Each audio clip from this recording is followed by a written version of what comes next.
Ever feel like house hunting is its own special kind of obstacle course? Oh, tell me about it. Well, get this. The whole idea of owning your own place, it's a pretty recent development. Yeah, for most of us regular people, it is. That's true. Owning land, I mean, it is fundamental, but for most of history, it wasn't about picking out granite countertops. It was Right. about power, plain and simple. That's so true. And to really unpack that whole power dynamic, we're diving into Liat Portal's latest Substack piece. Oh, yeah, I love her work. She's great. She takes us way back, showing how land ownership went from being like a king's play thing to something we stress over on Zillow. It's fascinating how she sets the stage before the 19th century. Forget about a starter home. Owning any land meant you were practically royalty. Yeah, You're in the club. totally. She literally says, once upon a time, land was property only kings and nobles could own. Wow. It's crazy to think about. Yeah. Most people were completely at the mercy of these elite landowners just for a place to live. It makes you think about all the stuff that we deal with today. Oh, totally. The echoes of that power imbalance. Think about the wealth gap, the fight for affordable housing. These issues are directly connected to that historical legacy of who controlled the land. That's wild how something from centuries ago still shapes our world. So how did we get from kings and queens calling all the shots to us? Well, that's where things get really interesting. The Industrial Revolution wasn't just about fancy new machines. It completely upended the social order. Suddenly, you had this huge influx of people moving to cities for factory jobs, and they needed places to live. They did. So it created a whole new set of challenges and conflicts. Yeah, and Liat even mentions the assassination of Tsar Alexander II in Russia. Oh, wow. Talk about high stakes. Yeah.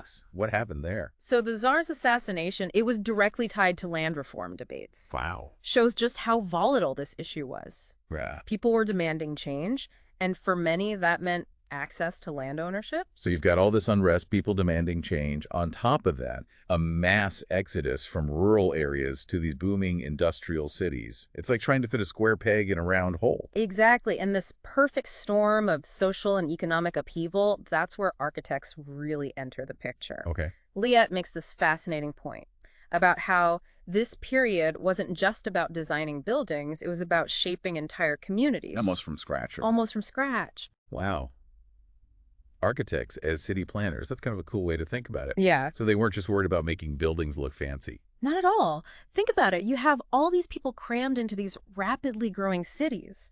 Architects had to consider things like sanitation, access to light and air, even how to prevent the spread of diseases. It was a whole new ballgame. Wow, that's a lot to think about. It is. It's amazing how much responsibility was on their shoulders. Like, they were literally shaping the environment where millions of people would live and work. And their decisions had a lasting impact.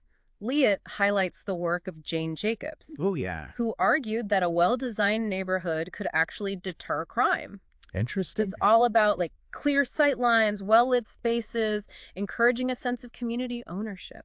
Oh, so like, if people feel like they're being watched or that their neighbors are looking out for them, there's less opportunity for shady stuff to go down. Precisely.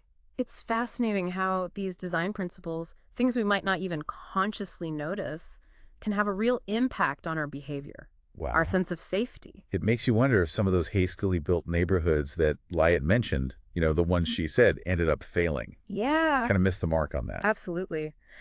Liat's anecdote about those neighborhoods, it's a cautionary tale. When you prioritize speed and cost over thoughtful design and community building, you risk creating spaces that don't work for the people who live there. Totally. It's like building a house on a shaky foundation. Right. It might look okay at first, but it's not built to last. Right. It's kind of mind-blowing when you think about it. We started with kings and land grabs, Right. and now we're talking about architects shaping the very fabric of society. It really highlights how interconnected everything is. Yeah. Liat's point is that a house is more than just walls and a roof, right? Yeah. It's the foundation for a well-functioning community. Totally. And we've seen how historically getting that foundation right or wrong has had huge consequences. Yeah. But how do we make sure we're learning from those past mistakes? Well, that's the million-dollar question. If we connect this back to the bigger picture, it's about recognizing that design isn't just about aesthetics. Right. It's about creating spaces that foster community, equity, and a sense of belonging. And it's not just about like grand designs either, right? It's about those everyday details Liat talks about.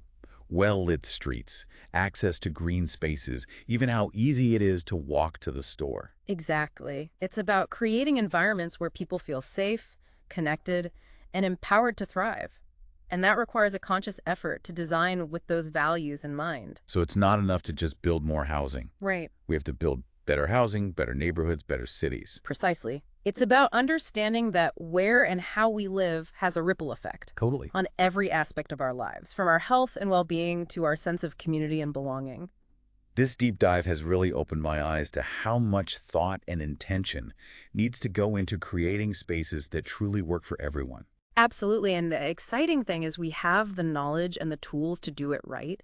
It's just a matter of making those conscious choices, learning from the past, and designing a future where everyone has the opportunity to thrive.